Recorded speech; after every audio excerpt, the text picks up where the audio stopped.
So, We're good. yeah. So, welcome back to the Musicians Only podcast, the place where musicians, singer, producers, and everyone in this creative space get real talk, real insight, and real encouragement. So, I'm your host, Vicpiano, and today I've got a guest with a golden voice, heart-driven lyrics, and the kind of sound that stays with you. He's not just a singer, he's a storyteller. Please welcome to the show Michael Danjuma. Hello, Michael. Good to have you here. How's it going? Hi. Thank you. Pleasure is mine. Really happy to be here. Okay, so Doing well. How are you? lovely. So it's Michael Danjuma. Is it your is that your stage name or something? Yes. Yes, that's it. Michael Danjuma. Okay, so that's your brand name. Okay, lovely to know because some people they create a different brand name different from their original identity. Okay, so now let's do a little rewind. Where did this love for singing start for you? Like, was it choir days or bedroom singing or something else? Okay. For me, it was from a tender age. I happened to join a children choir, and yeah, that was where it started. Doing choreography and singing songs in the church. And then there was a day I could remember. I sang, and I felt it was off. It was like really, really off. But then the person who was like the instructor then was like, "Who's that? That's incredible!" Like, she encouraged me, and I guess that's where it started. I fell in love with singing, and it has been a way for me to both communicate, send a message, and also express myself. Wow. So you in next sense, you're trying to say there was the encouragement from someone actually made you realize that you're a singer. Do you remember the first time you sang in front of people?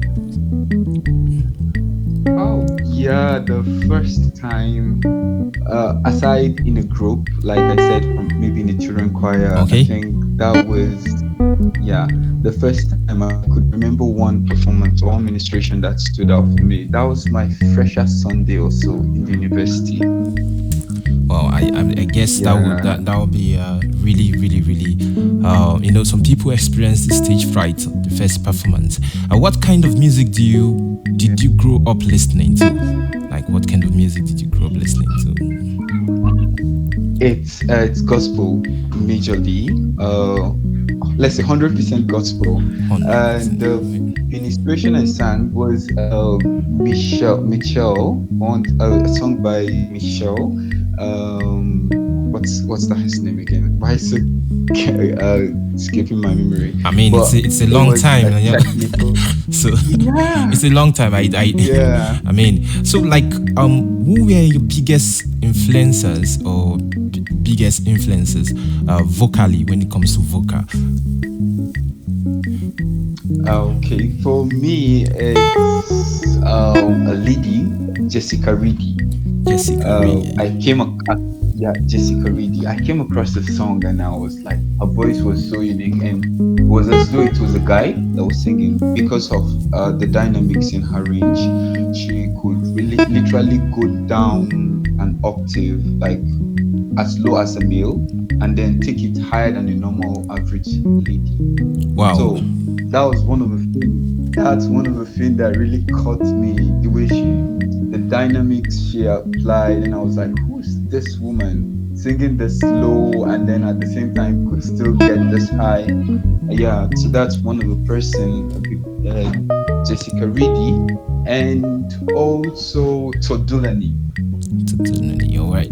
I've heard about that one. That's quite a popular one. Also, it's quite great. You have a unique voice and sound.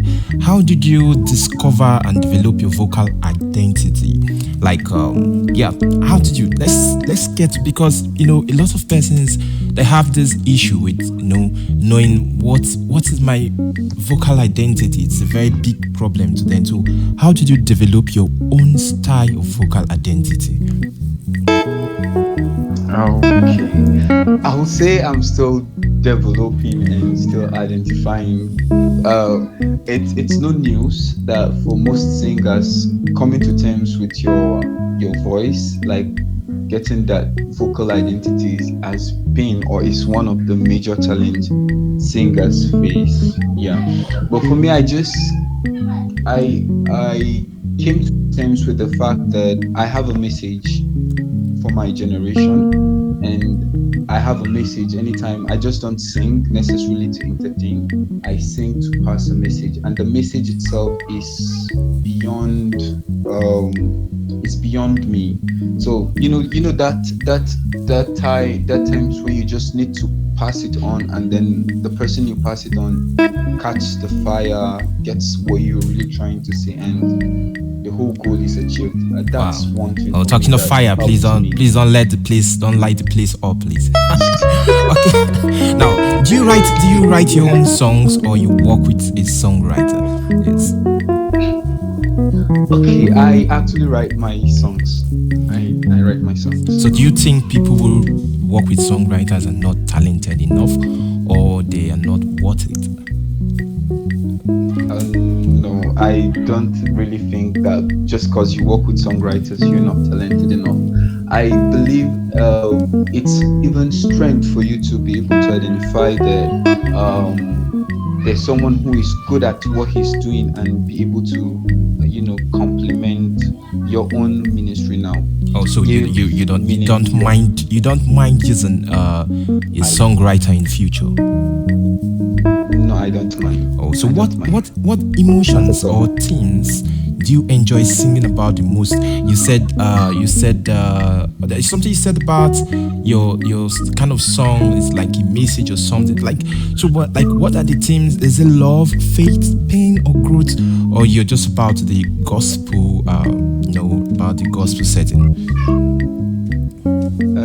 Yeah, I would say it's the gospel setting, majorly faith, um, but then I also find myself expressing love, singing love songs, but majorly that's from my relationship now with God, and the songs will definitely be born out of intimacy. So it could be a normal regular song you could listen to, So like so typical gospel song. so you're okay with people singing songs for their loved ones like their wife, and there's something I paid attention to. If you check the since you're a gospel artist, if you check the Songs of Solomon, there are a lot of really really Yeah. really sharp lyrics there, and particularly directed to the opposite the opposite gender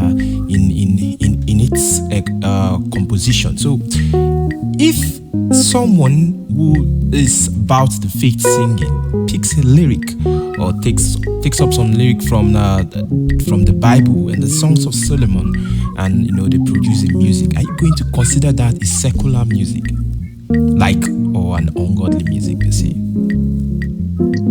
Okay, I will consider that a secular music, but not necessarily ungodly. I think secular is not just like the ungodly, right? That's majorly a genre of music, Yeah. contemporary. But I believe every believer who has, or every singer actually, who has a working relationship with God will know that God Himself is a romantic. Yeah, you could see that in Songs of Solomon, like you said. God Himself is a romantic. If you read through Songs of Solomon, all those writings literally is God still trying to send out a message, and He chose to do it poetically, with love. And I think that's all God is about. So there's no problem with someone writing songs from Songs of Solomon. If or you know, even if you writing songs. if sorry to cut, if you notice a lot of a lot of this particular argument is very strong, especially in the world today, in 2025. People who are, will I say, they are so conformed to the old ways of doing things, sometimes would not want to realize that some secular song, there's a difference between a secular song and an ungodly song. But good to know you know it, and you're very, very exposed. So how do you prepare vocally for a section or a performance? How do you do some, some persons, they try to do the in fact, I don't know actually. So like, how do you prepare vocally for a section, either in the studio or for a performance? Okay. For me, I would say just vocal warm-ups. Just vocal warm-ups, and some things I avoid is actually straining my voice before getting on stage. The last time I made that mistake, I got on stage and I lost my voice. Wow, Literally. But that's then, really tough. yeah, yeah, but then just keeping your voice, doing the normal exercises you used to, you're comfortable with. If it's lip rolls, yeah, you keep to that. That way you're not adding much strain to your voice, but then you're keeping it active. And yeah, ultimately prayers also. I think that's one of the way I also prepare for. Praise. Okay, stations. so everybody, let's start praying also when we when you have a performance. That's lovely. I mean, it's good to know where you have your strengths. Yeah. It's good to know. Yeah, that's true. Because beyond the yes, I'm with you. All right. So let's see. Now let's talking about studio live versus stage performance. Which one brings out your best?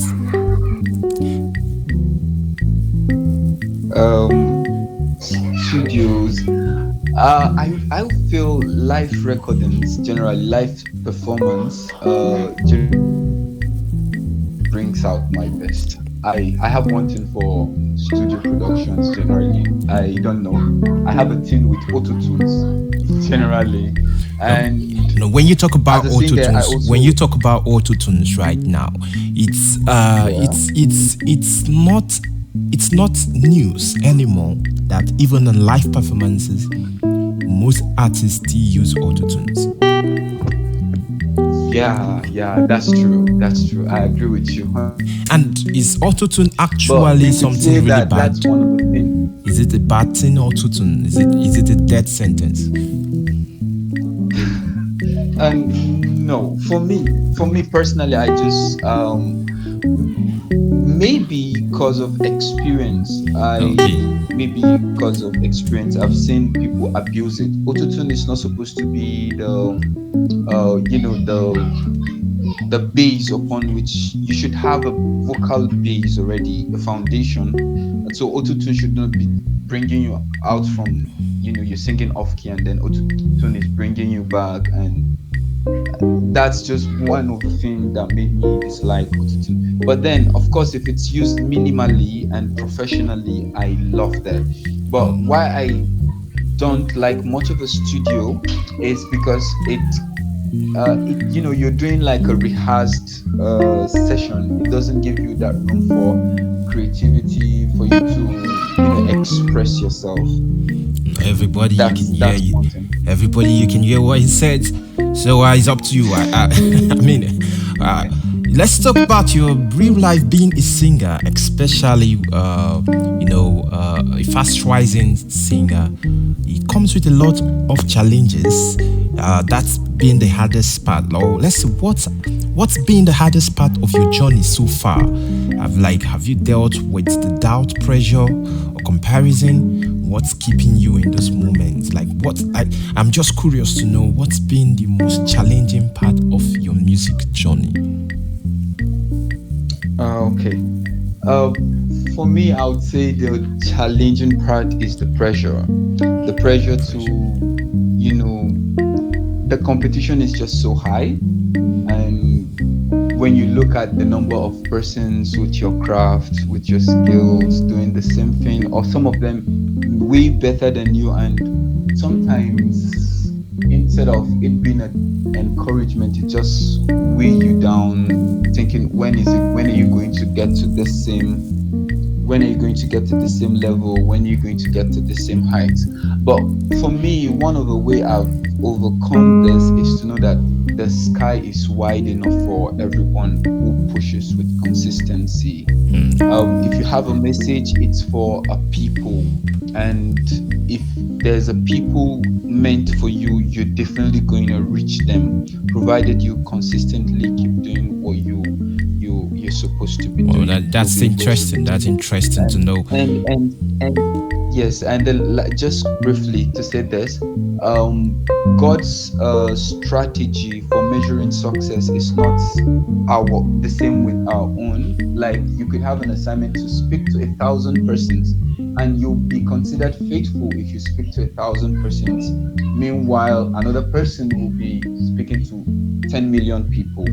So if you're comparing your success versus the other person, you will feel downtrodden. But if you have this mindset of what your target audience, what you're meant to, your message, and the people, I think that's one of the way I've been able to stay on top of Well, this. sounds very interesting. Now, you've got fans connecting to your sound from different parts of the world. Do you think the global audience, do you think about the global audience when making music?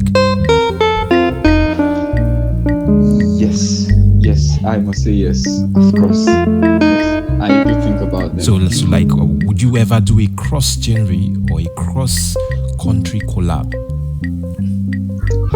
Yes, definitely. I'm definitely open to that. That's something I would definitely love to do. So yeah, are you looking at any local or international artists you dream of working with? For now, let's say Jessica Reed is like an idol for me. Oh, And you seem to I know really love it's this very Jessica enough. Wow. Yeah. I seriously love her. But then I'm open to, locally and also internationally. I'm open, Okay, good. provided we identify, we able to vibe along. Yeah, what's your message as an artist to the world?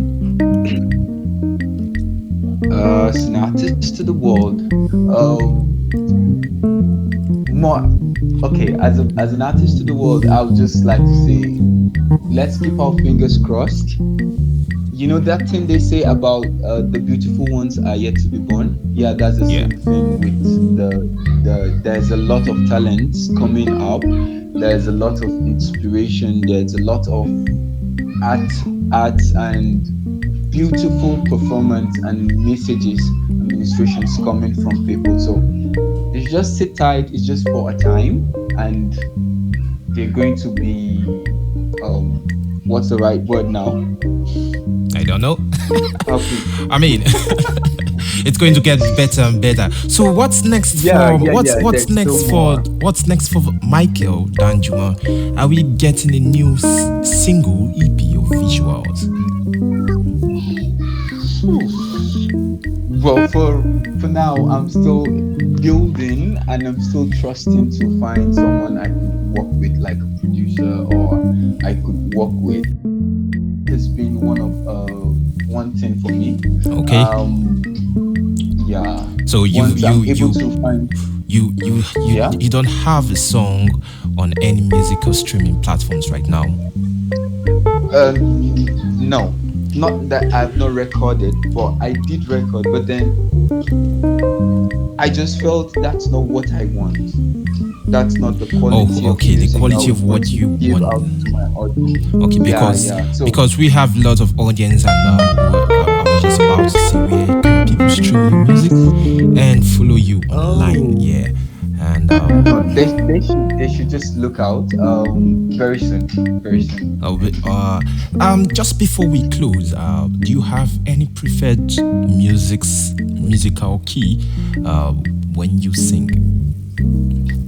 When I sing, Yeah. no, I try as much as possible to stretch my voice to be able to sing on any key. So you're Yeah, saying you yeah, can sing on all keys? yeah. I think, Okay. yeah, I might not be. That's good. That's Yeah. interesting. Can we do a little bit of a music exercise? Okay. Okay, so I'm going to. I just It's okay. more like you're trying to do a freestyle. I'm gonna play kind of a chord progression for you, and you just try to do any freestyle you want. I mean, just let it come straight from your mind. Nothing really serious, actually. We are just having fun. Yeah. The thing is, I'm still. I was just recovering from cough. Okay. I was down last week. Like last week, this time I was really, really down under the weather. So I don't know if I'll be able to sing well, but bring it on. Okay, so let's see. Let's track this chord. Let's track this one. Can you hear me? Can you hear me? Yeah, I can hear you. Okay, so let's do Yeah. this.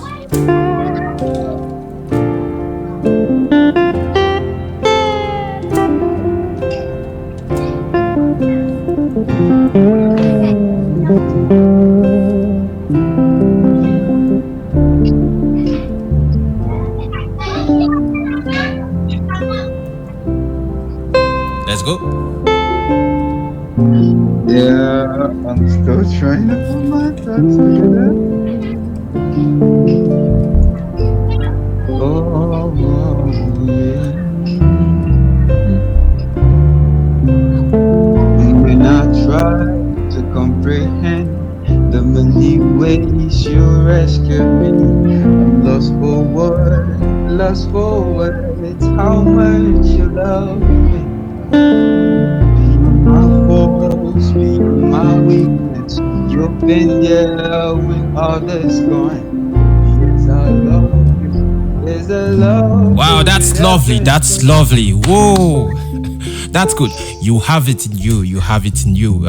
Big love, big love. It's been a pleasure having you on your journey. Just your journey is just beginning, and I know your voice is going to reach very, very far. Now, to everyone listening, don't stop believing in your gifts. This is the Musicians Only podcast. I'm Vicpiano, and I'll see you in the next episode. Thanks for joining, Danjuma. So happy, Thank you. and we hope to connect soon. Right? Take care.